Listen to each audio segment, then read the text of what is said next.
Assalamualaikum warahmatullahi wabarakatuh.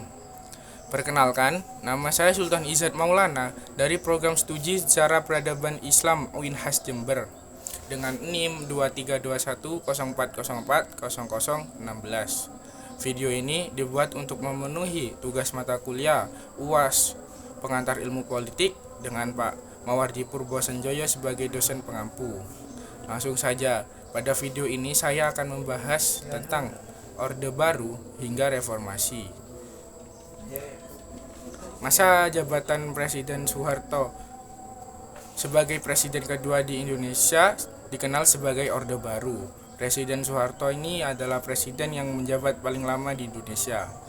Rentan waktu kekuasaan pemerintahan Presiden Soeharto ini berlangsung selama 32 tahun. Diawali perintah yang dikeluarkan pada 11 Maret 1966 hingga 1998. Masa Orde Baru yang dipimpin oleh Presiden Soeharto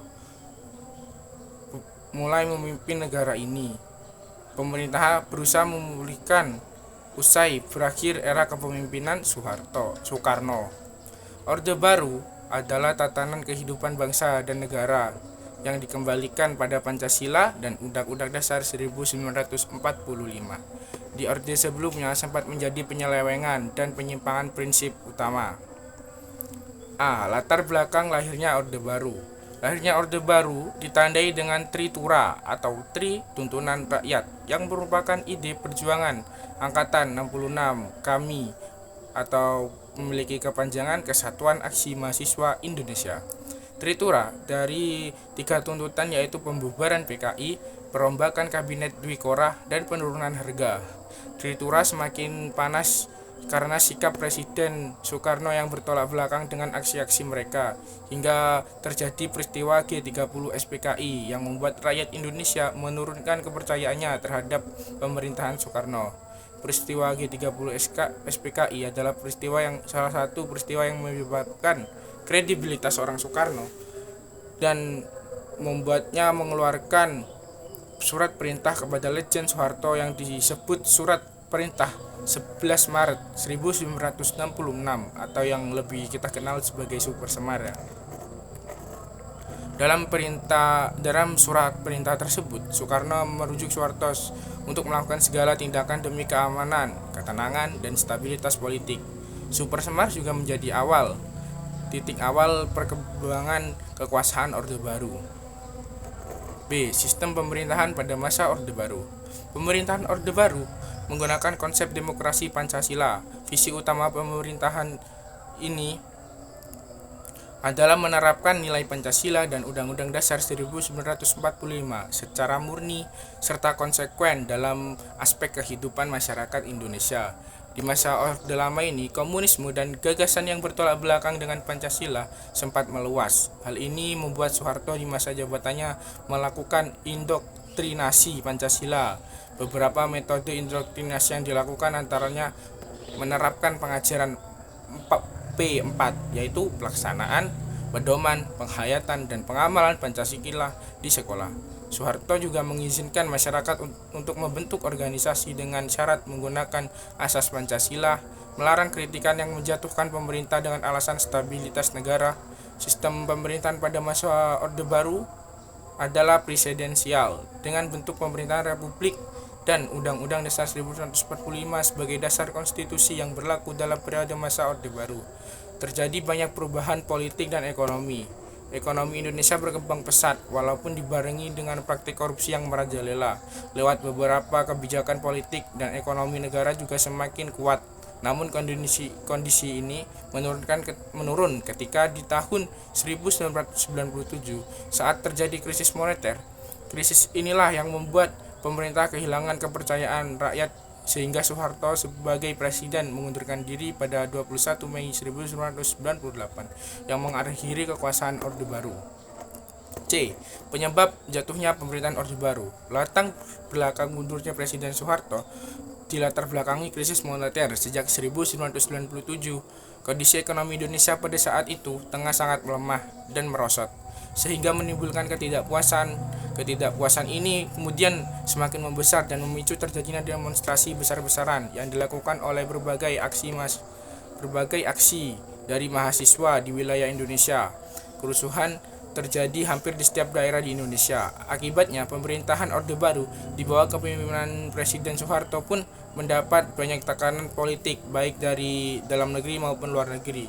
Dari luar negeri, Amerika secara terbuka meminta agar Soeharto mengundurkan diri dari jabatannya sebagai presiden. Sedangkan dari dalam negeri terjadi gerakan mahasiswa yang turun ke jalan untuk menuntut Soeharto lengser dari jabatannya. Kepemimpinan Soeharto semakin menjadi sorotan sejak tragedi Trisakti 12 Mei 1998, di mana 4 mahasiswa tertembak mati dan memicu kerusuhan Mei 1998 sehari kemudian.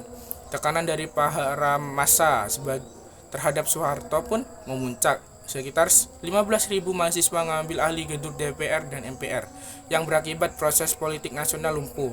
Soeharto saat itu terdesak, masih berusaha untuk menyelamatkan kursi kepresidenannya dengan melakukan perombakan kabinet dan membentuk Dewan Reformasi. Tetapi pemberontakan yang dilakukan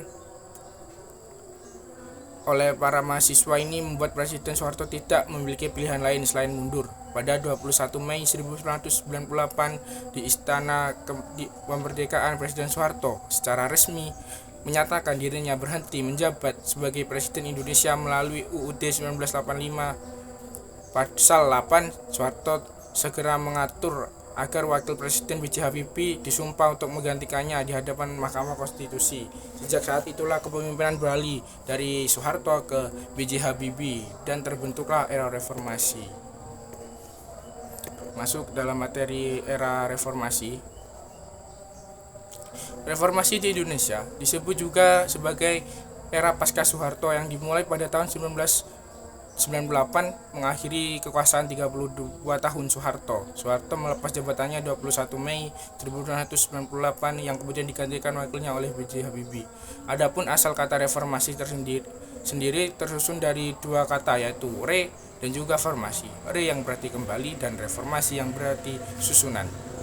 Maka era reformasi dikatakan sebagai era menyusun kembali. Perihal disusunnya kembali dalam era ini adalah sistem pemerintahan negara Indonesia.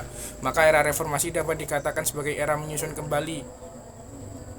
Lahirnya era reformasi ini bertujuan untuk mengubah segala bidang yang menyimpang pada masa Orde Baru atau sebelum tahun 1998.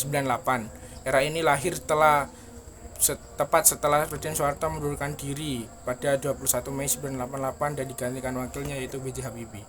Latar belakang lahirnya reformasi, krisis finansial yang terjadi pada 1997 atau yang dikenal krisis moneter menjadi faktor utama lahirnya reformasi. Tidak hanya itu, Indonesia juga dilanda kemarauan dan didukung oleh jatuhnya komoditas ekspor. Permasalahan tersebut memporak-porandakan negara Indonesia pada saat itu.